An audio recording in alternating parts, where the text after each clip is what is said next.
Eh bien, donc Loïc Patin, je suis néo-paysan, puisque c'est une reconversion professionnelle. Je suis à la chèvrerie du Courtil à Jumièges, dans le cadre du parc naturel régional. Donc voilà, j'ai 46 ans maintenant et je me suis installé, j'ai commencé en 2015. Alors en fait, ça semble assez évident, mais avant de l'utiliser, on se dit, bah, il y a des débroussailleuses, il y a tout un tas de choses. Concrètement, en fait, dans mon activité, c'est un élevage de chèvres, donc j'ai besoin de faire de la clôture, notamment de la clôture électrique. Et quand on a des herbes hautes qui poussent, qui se prennent dans la clôture électrique, on a des pertes de charge, et ce qui fait que la clôture n'est plus efficace, donc on risque d'avoir des évasions de chèvres, etc. Et puis j'ai ressorti une vieille faux, les faux métalliques, là, un truc que j'avais acheté il y a très longtemps. Et puis au fur et à mesure, je me suis renseigné, je me suis retrouvé à avoir, on m'a offert une faux en bois qui venait d'Autriche. Et à partir de là, j'ai commencé à jouer avec ma faux, entre guillemets, à me couper 2-3 fois aussi. Et ben, je me suis formé au début. Alors à l'heure d'internet, on a quand même quelques tutos, donc ça c'est chouette. J'ai essayé de rencontrer aussi des gens du coin qui me disaient ah bah tiens, ah oui, mon grand-père il avait une faux, etc. Mais je me suis vite rendu compte qu'on avait déjà sauté une génération. C'est-à-dire que mon père n'utilisait pas la faux, mon grand-père utilisait régulièrement la faux, il ne savait pas utiliser autre chose. Mais mon père, enfin voilà, la faux, pour lui, c'est plus contraignant que la bonne débroussailleuse thermique, quoi. Donc on avait perdu un petit peu de savoir, quoi. Donc j'ai réussi à me former parce que il y a le parc aussi qui a organisé des choses, donc ça c'est chouette. Avec Simon. Donc ça permet aussi de retrouver des savoirs un petit peu ancestraux. Et puis après, la faux, faut pratiquer, quoi. C'est-à-dire que comme je l'utilise assez régulièrement, je vais pas dire tous les jours, mais presque. Et ben j'améliore mon geste, je sais à quel moment on peut couper. Il ne faut pas que l'herbe soit trop sèche. L'idéal c'est en fin de matinée quand il y a encore un petit peu de rosée, comme ça coupe plus franchement, quoi. Et je fais attention aussi maintenant au silex, parce qu'un impact sur la faux, et ben, ça veut dire qu'il faut rebattre la faux derrière. Et en voulant gagner un peu de temps à ne pas ramasser le caillou, et ben, finalement on perd un quart d'heure à rebattre la faux, quoi.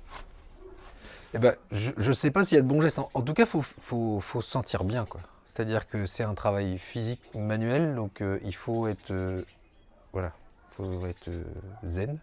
Je discute un petit peu avec, il y a un golf pas très loin à Jumièges là. Alors moi je joue pas du tout au golf, mais on en parle avec les golfeurs parce que c'est un peu comme le swing du golfeur en fait. Il y a vraiment, faut être bien, quoi. Enfin, faut être à la fois détendu, savoir ce qu'on fait, où on va, etc. Donc on a tendance à être souvent crispé en fait, à s'agripper sur la faux. Donc bon, faut essayer de se concentrer, décortiquer un petit peu le mouvement, se dire que la faux, c'est la pointe de la faux qui est le viseur en fait. Se dire qu'il ne faut pas travailler en force, il faut vraiment travailler avec le mouvement, avec l'élan, parce qu'il faut s'économiser en fait. Souvent quand on prend la faux, on a tendance à tirer en fait, parce que c'est efficace de tirer comme ça. En fait, on arrache l'herbe. Mais on ne peut pas faucher une journée comme ça en fait. C'est pas possible, on ne tient pas. C'est trop dur.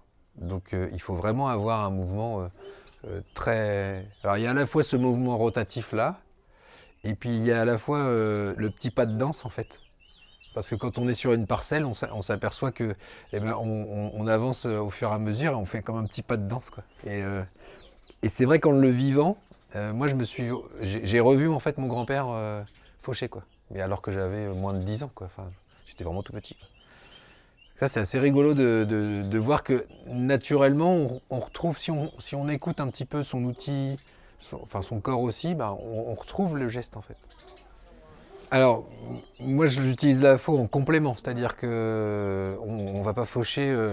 Ici, on est sur une chèvrerie où on a en tout, pour être assez autonome en foin, on a presque 9 hectares. Ici, le corps de ferme de la chèvrerie, ça fait 3 hectares.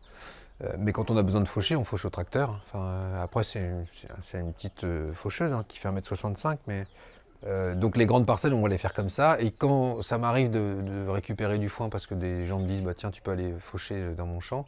Si c'est beaucoup plus grand, c'est pareil. Là, je demande à un collègue d'utiliser son tracteur, quoi. Je ne suis pas fou à vouloir faucher 3 hectares tout seul à la faux, quoi. Enfin, c'est le meilleur moyen de se dégoûter, quoi. Donc la faux, moi, j'utilise sur les tours de prairie, au pied des clôtures, je vais l'utiliser sur le long des murs, sur les fossés, parce qu'on a la chance d'avoir quand même pas mal de fossés. Là, on est sur une prairie humide, on a pas mal de fossés autour de la parcelle. Et on se rend compte qu'une faux à manipuler, on peut être à la fois un peu en équilibre dans le fossé, puis aller faucher, alors qu'une débroussailleuse, c'est tout de suite beaucoup plus périlleux, quoi. Et puis c'est dur, parce qu'il faut la tenir, enfin, c'est plus lourd. Donc ça, je désespère pas d'emmener d'autres personnes avec moi pour entretenir les fossés d'une façon un peu... Alors, on va qualifier ça d'alternatif, alors que c'était plutôt comme ça qu'on les entretenait, quoi. Le gros avantage aussi d'utiliser la faux, pour ces zones où on a de l'herbe perdue, entre guillemets, c'est qu'on peut justement récupérer cette herbe-là en nourriture pour les animaux, quoi. Quand vous passez les pareuses ou la débroussailleuse, c'est fini, on ne peut rien faire derrière. L'herbe à chauffer, faut pas donner ça à un ruminant, c'est dangereux, quoi. Alors, comment on entretient une faux? Alors, avant la formation, alors là, on a un concert. Mais avant la formation, moi, j'entretenais uniquement en aiguisant la faux.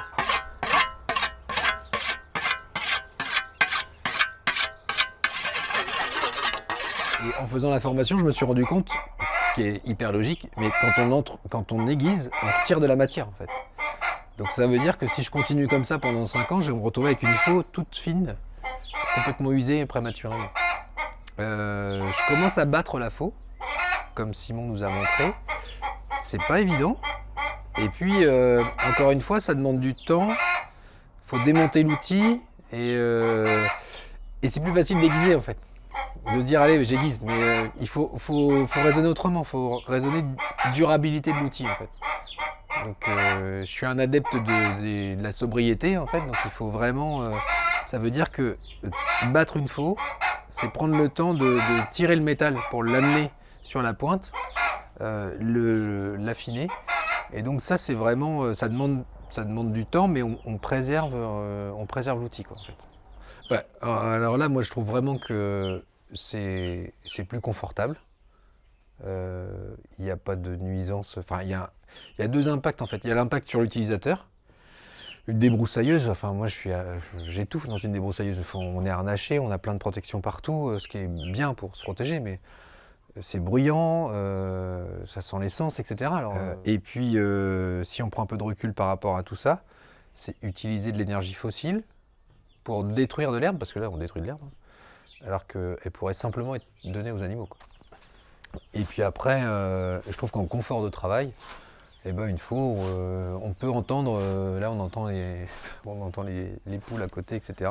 Quand on fauche, on entend les petits oiseaux, on entend avec une débroussailleuse, c'est fini, quoi. Vous entendez rien et puis on est complètement isolé. Il y a un autre intérêt aussi, alors ce qui est drôle, mais c'est quand je fauche par exemple le samedi ou le dimanche sur des chemins de randonnée, eh ben là en fait je fauche pas parce que je parle toute la matinée, quoi. Les gens me disent « Ah oui, je me rappelle la faux, mon grand-père, etc. » Donc ça recrée aussi du lien, quoi. C'est plein de choses, en fait, c'est magique, quoi, en fait. Donc je suis pas en train de dire qu'il faut tout faucher à la main, etc. Mais il faut justement mixer les utilisations. Enfin, moi, je trouve que c'est important, quoi.